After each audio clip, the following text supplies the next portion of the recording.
MP में चुनाव प्रबंधन की पूरी जिम्मेदारी केंद्रीय मंत्री नरेंद्र सिंह तोमर पर है। उनके कंधों पर उम्मीदवारों के नाम तय करने का दारोमदार भी था। बीजेपी की दूसरी सूची आई तो उसमें उनका भी नाम था।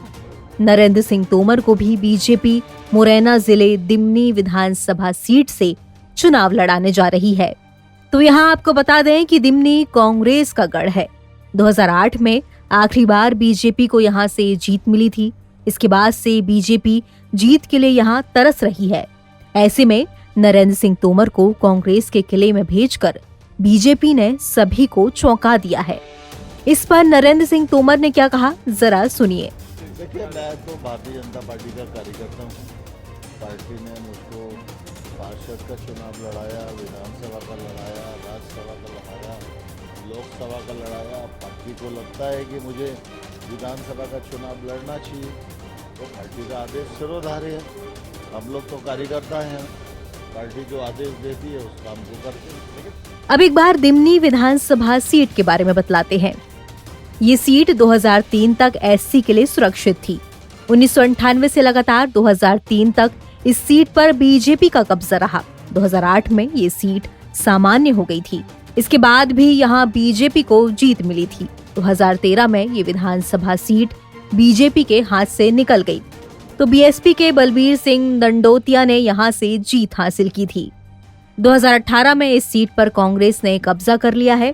कांग्रेस से गिरिराज दंडोतिया ने यहाँ से जीत हासिल की थी। गिरिराज दंडोतिया ज्योतिरादित्य सिंधिया के करीबी हैं। 2020 में सियासी उथल-पुथल के बीच गिरिराज दंडोतिया बीजेपी में आ गए। नवंबर 2020 में जब उपचुनाव हुए तो कांग्रेस के रविंद्र सिंह कुंवर को यहाँ से जीत हासिल हुई।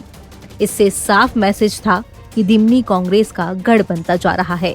कांग्रेस के किले को भेदने के लिए बीजेपी ने ग्वालियर चंबल के अपने सबसे बड़े महारथी को मैदान में उतार दिया है।